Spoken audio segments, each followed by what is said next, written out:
आज अध्ययन कर रहे हैं कक्षा 8 के सामाजिक विज्ञान की पाठ्य पुस्तक संसाधन और विकास से अध्याय 6 मानव संसाधन के अंतर्गत भाग 7 में चर्चा करेंगे पाठ्य पुस्तक के महत्वपूर्ण प्रश्न। बशर्ते पहले के सभी वीडियो देखिए, उसके उपरांत मेरे साथ पाठ्य पुस्तक के प्रश्नों को हल कीजिए।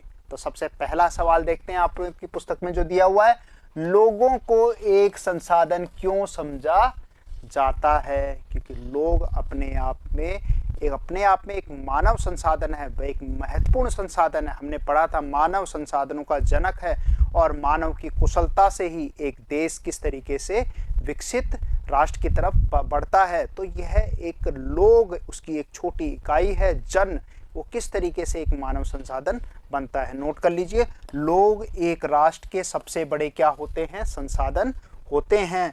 प्रकृति की देन केवल उस समय महत्वपूर्ण होती है जब वह लोगों के लिए उपयोगी है। लोग अपनी आवश्यकताओं और योग्यताएं, ये खास बात है बच्चों, अपनी आवश्यकताएं और योग्यताओं से उसे संसाधन में परिवर्तित कर देते हैं। क्योंकि कुशल होगा, तकनीकी होगा, नवाचार युक्त होगा तो वह उसको क्या करेगा? संसाधन बनाएगा। जब भी तो मानव को संसाधनों का जनक कहा गया है। इस प्रकार मानव संसाधन ही क्या है? एक अंतिम संसाधन है। तो क्या क्या योगदान दे रहे हैं इसमें? मानव को संसाधन बनने में मदद क्या करते हैं? स्वास्थ्य है, शिक्षित है, अभिप्रेरित। लोग अपनी आवश्यकताओं के अनुरूप संसाधनों का क्या करते हैं? विकास करते हैं। अगला सवाल देखते हैं। अगला सवाल बड़ा आसान है।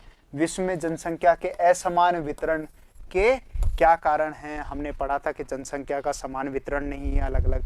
तो क्या है? स्थलाकृति है, मृदा है, जल है, सांस्कृतिक कारक हैं, आर्थिक कारक हैं, सामाजिक कारक हैं। ये सभी कारक क्या करते हैं? प्रभावित करते हैं। कि नोट कर लीजिए, ऐसा डायग्राम बना सकते हैं आप। इसको आप लिखते हैं, ये सांस्कृतिक कारक हैं। क्या है? सांस्कृतिक कारक हैं, कल्चरल हैं, ठीक है। सामाजिक कारक हैं, स्थलाकृतिक हैं, जलवायु है, मृदा है, जल है, खनिज है और आर्थिक कारक इसके अंतर्गत हम अध्ययन करते हैं। अगला पॉइंट देखते हैं।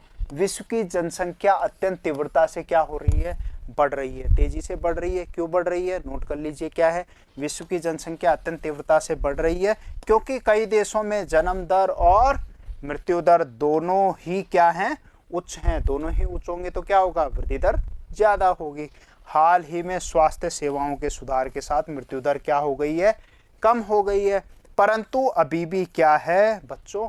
मृत्यु दर को तो कंट्रोल कर लिया, परंतु जन्म दर, प्रजनन दर अभी भी ज्यादा है। तो इसी अभी भी अधिक है, जिससे क्या हो रही है? वृद्धि दर देखने को मिल रही है। अगला प्रश्न है, जनसंख्या परिवर्तन को प्रभावित करने वाले किन्हीं दो कारकों को, और मुख्य कारक हमने पढ़े थे जन्म दर, मृत्यु दर और प्रवास है, पर पूछा कितना है? दो ही को पूछा है, तो दो लिख लीजिए। क्या है? जन्म दर और मृत्यु दर। भूमिका क्या है? ये देखिए, जन्म दर में से मृत्यु दर को आप घटाइए तो क्या निकल के आएगा? प्राकृतिक वृद्धि दर निकल के आती है। अगला सवाल देखते हैं, जनसंख्या संगठन से क्या तात्पर्य है? ये हमने पढ़ा। क्या है? जनसंख्या संगठन हमारी यह जानने में सहायता करता है कि उसमें कितने पुरुष हैं, कितनी महिलाएं हैं, कितने शिक्षित हैं, क्या लिंग अनुपात है, किस तरीके से एक देश के विकास में इनका क्या योगदान होता है, कितने पुरुष, कितनी स्त्रियां हैं, वे किस आयु वर्ग के हैं। हमने पढ़ा कि 15 साल से ज़्यादा आयु वर्ग के, यानी कि 65 के बीच वाला क्या होती है? कार्यशील जनसंख्या होती है। कितने शिक्षित हैं और वे किस प्रकार के व्यवसाय में लगे हुए हैं, उनकी आय का क्या स्तर है और स्वास्थ्य दशाएं कैसी हैं। एक देश की जनसंख्या संगठन का अध्ययन करने की एक रुचिकर विधि जनसंख्या पिरामिड है, जिसे आयु लिंग पिरामिड भी कहते हैं। यानी कि ये विभिन्न सारी चीज़ें किसके अंतर्गत आती हैं? ये समस्त चीज़ें जनसंख्या संगठन में शामिल की जाती हैं।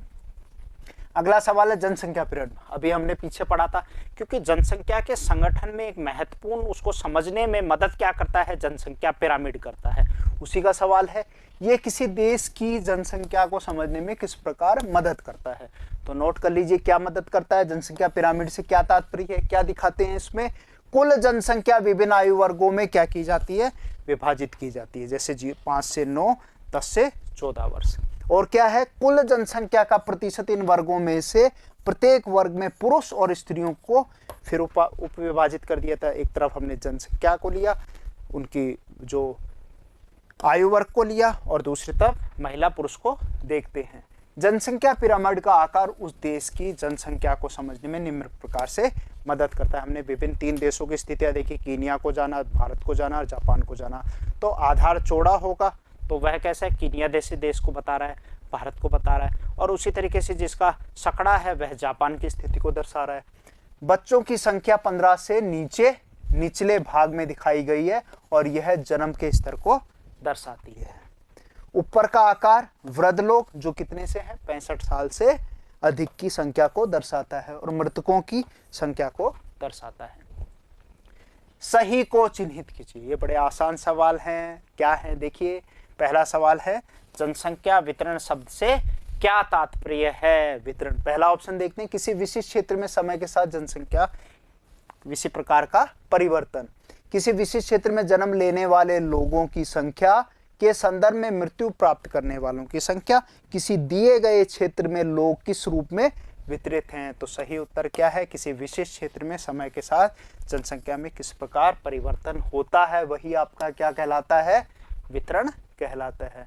अगला देखते हैं, वे 3 प्रमुख कारक कौन से हैं जिनसे जनसंख्या परिवर्तन होता है। आरेख की मदद से हमने जाना था, क्या है, जन्म दर, मृत्यु दर और प्रवास। ये आपका सही उत्तर है। अगले सवाल पे चलते हैं। 99 में विश्व की जनसंख्या क्या हो गई थी। 99 में विश्व की जनसंख्या कितनी हो गई थी, 6 अरब हो गई थी। हमने पढ़ा किस तरीके से 1959 में कितनी हुई, 3 अरब हुई, और 3 अरब के बाद कितनी हुई, 99 में सीधा जाकर कितनी हो गई, 6 अरब हो गई। अगला सवाल है जनसंख्या पिरामिड क्या है। तो अभी हमने पढ़ा था, क्या है, जनसंख्या का आयुलिंग संगठन का आलेखीय निरूपण है। किसी क्षेत्र विषय में जनघनत्व तो इतना बढ़ गया है, ऊंची इमारतें में रहने लगते हैं, बड़े नगरीय क्षेत्रों में जनसंख्या वितरण का प्रतिरूप है। तो सही उत्तर क्या है, यह आयुलिंग संगठन को क्या करता है, आलेखित करता है, उसको निरूपित करता है। इस तरीके से हमने देखा किस तरीके से स्थिति होती है जनसंख्या पिरामिड की। अगला सवाल देखते हैं, नीचे दिए गए शब्दों का उपयोग करके वाक्य को क्या करो बच्चों, पूरा करना है। बहुत आसान सवाल है, इसमें तो पूरे नंबर आएंगे आप लोगों के। क्या है, विरल, अनुकूल, प्रति, कृत्रिम उर्वरक और प्राकृतिक चरम घना, इनमें से सही चयन करना है। जब लोग किसी क्षेत्र की ओर आकर्षित होते हैं तब यह डैश बसा हुआ बन जाता है। कैसा बसा हुआ बन जाता है, घना बसा हुआ बन जाता है। तो पहले वाले में घना लिखेंगे, कैसा है, घना बसा हुआ बन जाता है। इसे प्रभावित करने वाले कारकों के अंतर्गत डैश जलवायु, कैसी जलवायु आएगी वह देखेंगे, अनुकूल जलवायु आएगी। क्या आएगी, अनुकूल जलवायु आएगी।